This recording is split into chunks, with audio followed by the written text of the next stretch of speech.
सदाचार का तावीज। एक राज्य में हल्ला मचा कि भ्रष्टाचार बहुत फैल गया है। राजा ने एक दिन दरबारियों से कहा, प्रजा बहुत हल्ला मचा रही है कि सब जगह भ्रष्टाचार फैला हुआ है। हमें तो आज तक कहीं नहीं दिखा। तुम लोगों को कहीं दिखा हो तो बताओ। जब हुजूर को नहीं दिखा तो हमें कैसे दिख सकता है? नहीं, ऐसा नहीं है। कभी कभी जो मुझे नहीं दिखता वह तुम्हें दिखता होगा। जैसे मुझे बुरे सपने कभी नहीं दिखते, पर तुम्हें तो दिखते होंगे। जी दिखते हैं, पर वह सपनों की बात है। फिर भी तुम लोग सारे राज्य में ढूंढ कर देखो कि कहीं भ्रष्टाचार तो नहीं है। अगर कहीं मिल जाए तो हमारे देखने के लिए नमूना लेते आना, हम भी तो देखें कि कैसा होता है। एक दरबारी ने कहा, हुजूर वह हमें नहीं दिखेगा। सुना है वह बहुत बारीक होता है। हमारी आंखें आपकी महानता देखने की इतनी आदी हो गई हैं कि हमें बारीक चीज नहीं दिखती। हमें भ्रष्टाचार दिखा भी तो उसमें हमें आपकी ही छवि दिखेगी, क्योंकि हमारी आंखों में तो आपकी ही सूरत बसी है। पर अपने राज्य में एक जाति रहती है जिसे विशेषज्ञ कहते हैं। इस जाति के पास कुछ ऐसा अंजन होता है कि उसे आंखों में लगाकर वे बारीक चीजें भी देख लेते हैं।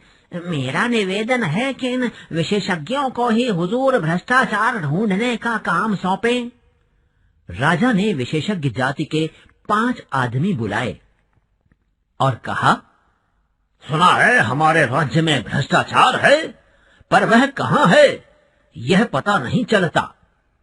तुम लोग उसका पता लगाओ। अगर मिल जाए तो पकड़कर हमारे पास ले आना। अगर बहुत हो तो नमूने के लिए थोड़ा सा ले आना। विशेषज्ञों ने उसी दिन से छानबीन शुरू कर दी। 2 महीने बाद वे फिर से दरबार में हाजिर हुए। राजा ने पूछा, विशेषज्ञों, तुम्हारी जांच पूरी हो गई? जी सरकार। क्या तुम्हें भ्रष्टाचार मिला? जी बहुत सा मिला। राजा ने हाथ बढ़ाया, लाओ मुझे दिखाओ, देखूं कैसा होता है।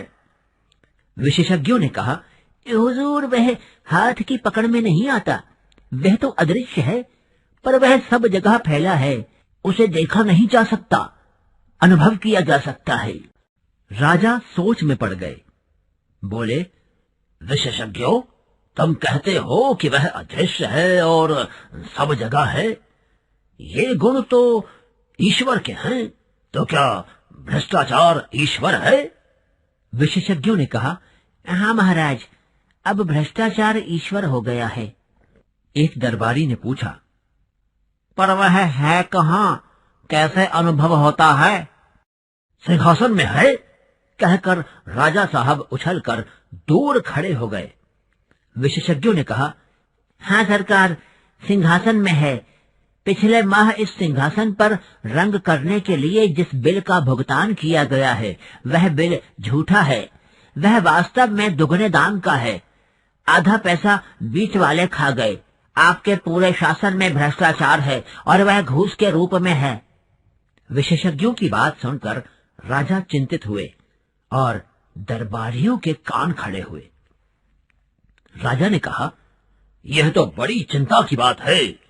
हम भ्रष्टाचार बिल्कुल मिटाना चाहते हैं। विशेषज्ञों, तुम बता सकते हो कि वह कैसे मिट सकता है? विशेषज्ञों ने कहा, हाँ महाराज, हमने उसकी भी योजना तैयार की है। भ्रष्टाचार मिटाने के लिए महाराज को व्यवस्था में बहुत परिवर्तन करने होंगे। एक तो भ्रष्टाचार के मौके मिटाने होंगे। जैसे ठेका है तो ठेकेदार हैं, और ठेकेदार हैं तो अधिकारियों को घूस है। ठेका मिट जाए तो उसकी घूस मिट जाए। इसी तरह और बहुत सी चीजें हैं। किन कारणों से आदमी घूस लेता है यह सोचने की बात है। राजा ने कहा, अच्छा, तुम अपनी पूरी योजना रख जाओ। हम और हमारा दरबार उस पर विचार करेंगे। विशेषज्ञ चले गए। राजा और दरबारियों ने भ्रष्टाचार मिटाने की योजना को पढ़ा, उस पर विचार किया।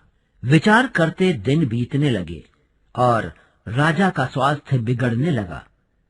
एक दिन एक दरबारी ने कहा, महाराज, चिंता के कारण आपका स्वास्थ्य बिगड़ता जा रहा है। उन विशेषज्ञों ने आपको झंझट में डाल दिया। राजा ने कहा, हाँ, मुझे रात को नींद नहीं आती। दूसरा दरबारी बोला, ऐसी रिपोर्ट को आग के हवाले कर देना चाहिए जिससे महाराज की नींद में खलल पड़े। राजा ने कहा, और करें क्या? तुम लोगों ने भी भ्रष्टाचार मिटाने की योजना का अध्ययन किया है। तुम्हारी क्या राय है? क्या उसे काम में लाना चाहिए? दरबारियों ने कहा, महाराज, वह योजना क्या है? एक मुसीबत है। उसके अनुसार कितने उलटफेर करने पड़ेंगे, कितनी परेशानी होगी, सारी व्यवस्था उलट पलट हो जाएगी। जो चला आ रहा है उसे बदलने में नई नई कठिनाइयां पैदा हो सकती हैं।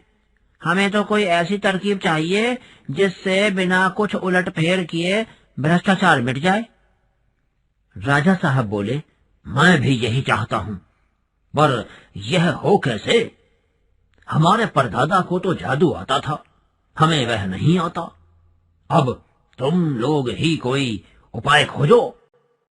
एक दिन दरबारियों ने राजा के सामने एक साधु को पेश किया और कहा, महाराज, एक गुफा में तपस्या करते हुए इन महान साधु को हम ले आए हैं। इन्होंने सदाचार का तावीज बनाया है। वह मंत्रों से सिद्ध है और उसके बांधने से आदमी एकदम सदाचारी हो जाता है। साधु ने अपने झोले में से एक तावीज निकालकर राजा को दिया। राजा ने उसे देखा, बोले, हे साधु, इस तावीज के विषय में मुझे बताओ कि इससे आदमी सदाचारी कैसे हो जाता है। साधु ने समझाया, महाराज, भ्रष्टाचार और सदाचार मनुष्य की आत्मा में होता है, बाहर से नहीं होता। विधाता जब मनुष्य को बनाता है तब किसी की आत्मा में ईमान की कला फिट कर देता है और किसी की आत्मा में बेईमानी की। इस कला में से ईमान या बेईमानी के स्वर निकलते हैं, जिन्हें आत्मा की पुकार कहते हैं। आत्मा की पुकार के अनुसार ही आदमी काम करता है। प्रश्न यह है कि जिनकी आत्मा से बेईमानी के स्वर निकलते हैं, उन्हें दबाकर ईमान के स्वर कैसे निकाले जाएं? मैं कई वर्षों से इसी के चिंतन में लगा हूं। अभी मैंने यह सदाचार का तावीज बनाया है। जिस आदमी की बाह पर यह बंधा होगा वह सदाचारी हो जाएगा। मैंने कुत्ते पर भी इसका प्रयोग किया है। यह तावीज गले में बांध देने से कुत्ता भी रोटी नहीं चुराता। बात यह है कि इस तावीज में से भी जब किसी की आत्मा बेईमानी के स्वर निकालने लगती है, तब इस तावीज की शक्ति उस आत्मा का गला घोंट देती है और आदमी को तावीज के ईमान के स्वर सुनाई पड़ते हैं। वह इन स्वरों को आत्मा की पुकार समझकर सदाचार करने लगता है। यही इस तावीज का गुण है महाराज। दरबार में हलचल मच गई। दरबारी उठ उठकर तावीज को देखने लगे। राजा ने खुश होकर कहा, मुझे नहीं मालूम था कि मेरे राज्य में ऐसे चमत्कारी साधु भी हैं। महात्मन, हम आपके बहुत आभारी हैं। आपने हमारा संकट दूर कर दिया। हम भ्रष्टाचार से बहुत परेशान थे, मगर हमें लाखों नहीं करोड़ों तावीज चाहिए। हम राज्य की ओर से तावीजों का एक कारखाना खोल देते हैं। आप उसके जनरल मैनेजर बन जाइए और अपनी देखरेख में बढ़िया तावीज बनवाइए। एक मंत्री ने कहा, महाराज, राज्य क्यों इस संकट में पड़े? मेरा तो निवेदन है कि साधु बाबा को ठेका दे दिया जाए। वे अपनी मंडली से तावीज बनवाकर राज्य को सप्लाई कर देंगे। राजा को यह सुझाव पसंद आया। साधु को तावीज बनाने का ठेका दे दिया गया। उसी समय उन्हें 5 करोड़ रुपए कारखाना खोलने के लिए मिल गए। राज्य के अखबारों में खबरें छपी, सदाचार का तावीज की खोज। तावीज बनाने का कारखाना खुला। लाखों तावीज बन गए। सरकार के हुक्म से हर सरकारी कर्मचारी की बाह पर एक एक तावीज बांध दिया गया। भ्रष्टाचार की समस्या का ऐसा सरल हल निकल आने से राजा और दरबारी सब खुश थे। एक दिन राजा की उत्सुकता जागी। सोचा, देखें तो कि यह तावीज कैसे काम करता है। वह वेश बदलकर एक दफ्तर गए। उस दिन 2 तारीख थी। एक दिन पहले ही तनख्वाह मिली थी। वह एक कर्मचारी के पास गए और कई काम बताकर उसे 5 रुपए का नोट देने लगे। कर्मचारी ने उन्हें डांटा, भाग जाओ यहां से, घूस लेना पाप है। राजा बहुत खुश हुए। तावीज ने कर्मचारी को ईमानदार बना दिया था। कुछ दिन बाद वह फिर वेश बदलकर उसी कर्मचारी के पास गए। उस दिन 31 तारीख थी, महीने का आखिरी दिन। राजा ने फिर उसे 5 का नोट दिखाया और उसने लेकर जेब में रख दिया। राजा ने उसका हाथ पकड़ लिया, बोले, मैं तुम्हारा राजा हूं, क्या तुम आज सदाचार का तावीज बांध कर नहीं आए? बांधा है सरकार, यह देखिए। उसने आस्तीन चढ़ाकर तावीज दिखा दिया। राजा असमंजस में पड़ गए। फिर ऐसा कैसे हो गया? उन्होंने तावीज पर कान लगाकर सुना। तावीज में से स्वर निकल रहे थे, अरे आज 31 है, आज तो ले ले।